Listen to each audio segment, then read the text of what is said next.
Hello everyone, my name is Bilikis. You're welcome to my channel. If this is your first time of checking out this channel, hit the subscribe button and tap on the notification bell. You can join us on our Facebook group Sewing Innovations. You can follow me on Instagram, Bilikis Signatures. Today's tutorial will be on how to make a cold shoulder cape, top or dress. It depends on what you will have it with, but I will just make a basic bodice pattern on this little fabric I have, just from the nape of my neck down to my waist. But if you want it to be a top, you could extend it further, or even a dress. But what we are particularly about, it's the cold shoulder cape. So now this is my baseline, this lower one. From here I will insert half of my armhole, which is 8.5 inches. From there I will go straight down to my waist measurement, which is what I have here. The next thing now is to insert the 3 inches 8 inches standard.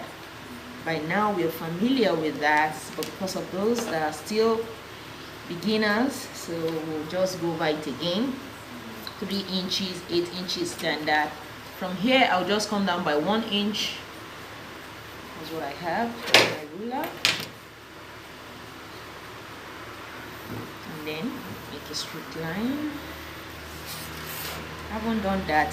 The next thing now is to insert my shoulder measurement. Half of my shoulder measurement is 8.5 inches. I will mark that here, and then on the chest line 8.5. Then I'll connect in a straight line. This is what I have. I haven't done that. You just insert quarter of your bust measurement, that is your bust measurement divided by 4. So here I have mine to be here.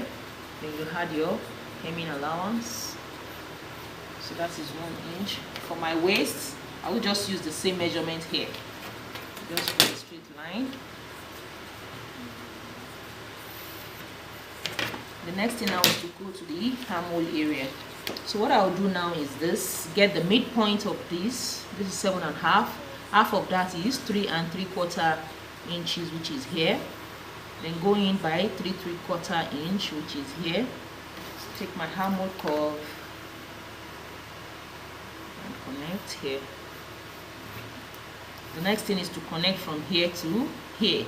But since this is a sleeveless dress, I won't advise you to just mark it to the end of your shoulder, because you don't want it just picking off your shoulder. So it's advisable you just take away 1 inch 2 inches, depending on how inward you want it to be. So let's just take, okay, one inch will be okay. Let's just go along with 1 inch, but you could do more.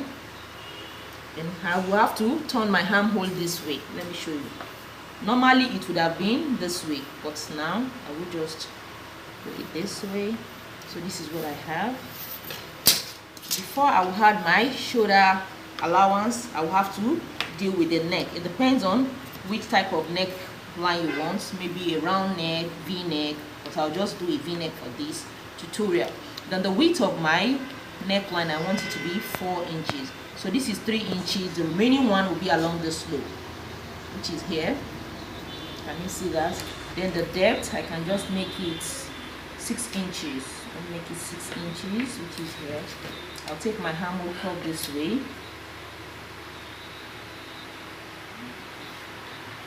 This is what I have. Do not forget the allowance, the shoulder allowance here, 1/2 inch, 1/2 inch.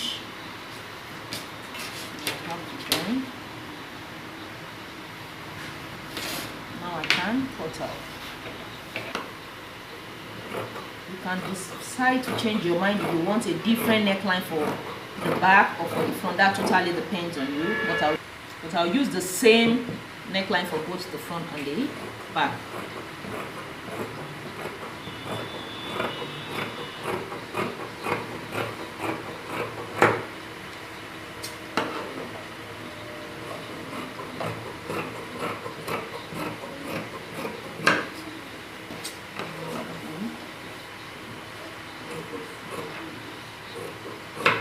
Right now we can go over to cut out the cape, the cold shoulder cape. So now after cutting it out, this is what I have. So one for the back, one for the front. Can you see that? So what I will do now is let me just work with it one. I'll be working with this. The next thing now is to take my leftover fabric. Like this, I've trimmed off the selvage. So all I have to do is to fold in a bias form at angle 45. Can you see that? I'm just teaching you the easy way out. There is a more professional way of doing this, but let's just go for the easy one. It makes life easy. So then I'll have to turn this in a diagonal way. Can you see what I have? Then you have to place this also following the bias fold. But remember, this is folded and this side is open.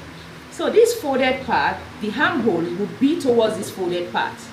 So this is the armhole area. So I'll have to place it this way. Can you see that?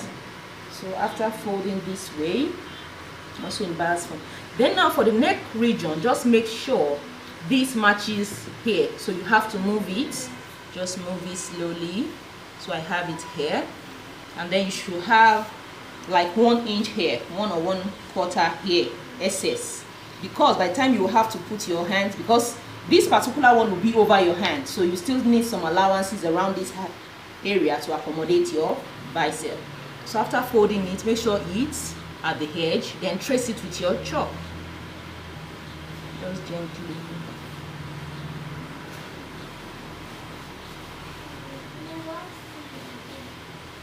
Can you see that? After tracing that neck region, then I'll come here to trace the shoulder area.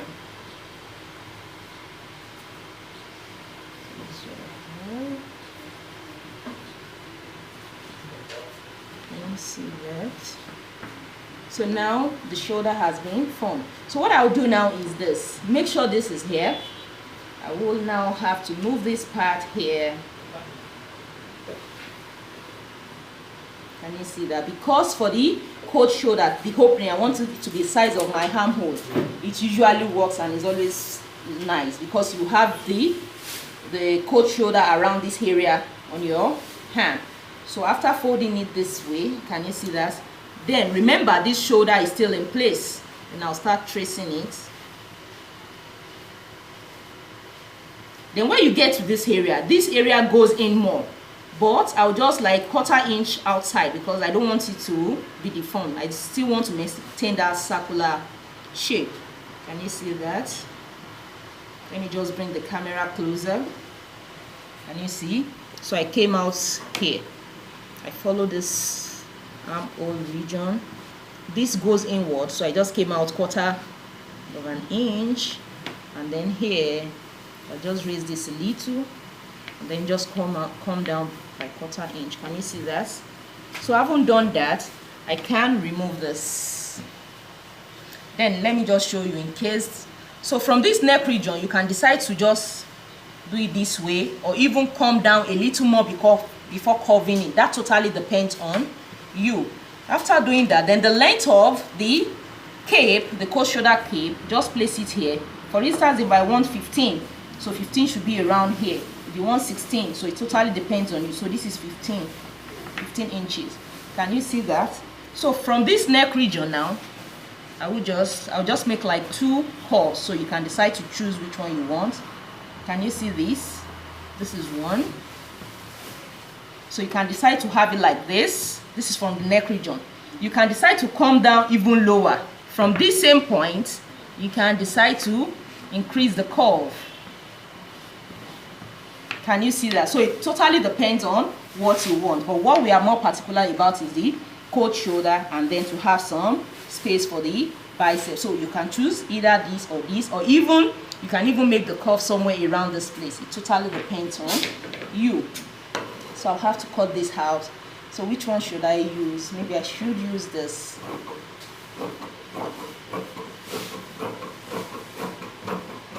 You can decide to trim it further or anyhow you want it. So I haven't done that. Then I'll come to this area. Gently.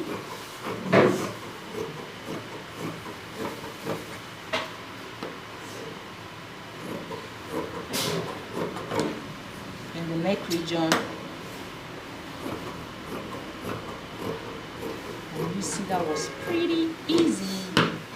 So this is what we have. If you went for the lower one, that means the upper one, sorry, you will have it here. So let's just take a, I think this, yeah, we're using this. I'll just open it up. Let me see this. That's for the front, this is for the back.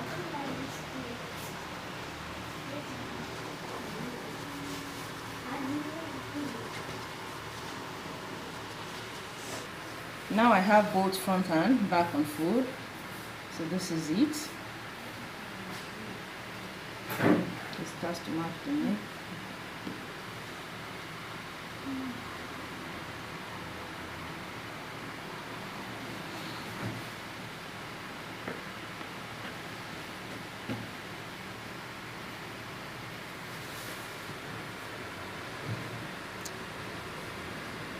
I'm just trying to align everything. Let me see. So this is for the front and the back.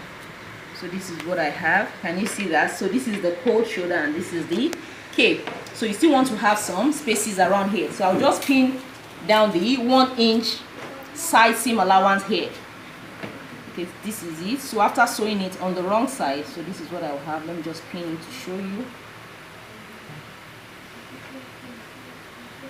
So this is what I have.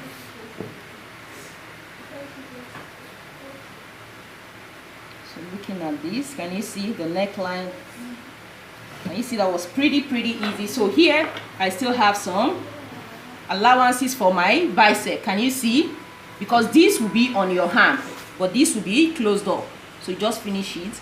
So now to hem it, you can double this. Because the reason why I like to double it is maybe you're just, it's very windy and then you just have a little push up here. So I want you want the right side showing also underneath the cape. So what you do is that you will cut this, unfold this way, you cut this way. So you have 2 on this side, 2 on this side. So by the time you join it, you have right side on both sides. Now to cut the second part, because I want to have right side on both sides, so I will need 2. So make sure you place it so well. Can you see the edge of the neckline? Can you see it matches? Then I'll now have to cut it out. After cutting it, this is what I have. So when you want to sew, this is the wrong side. Can you see that? You have to open this side.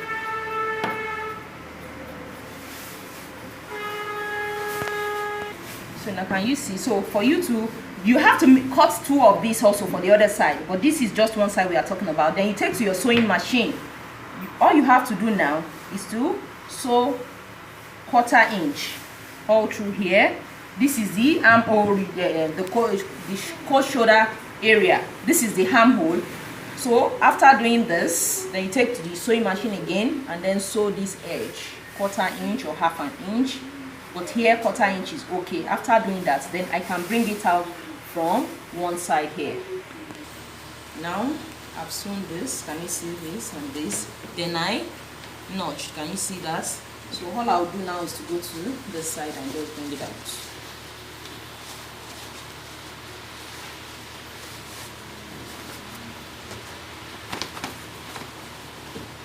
So this is what it looks like.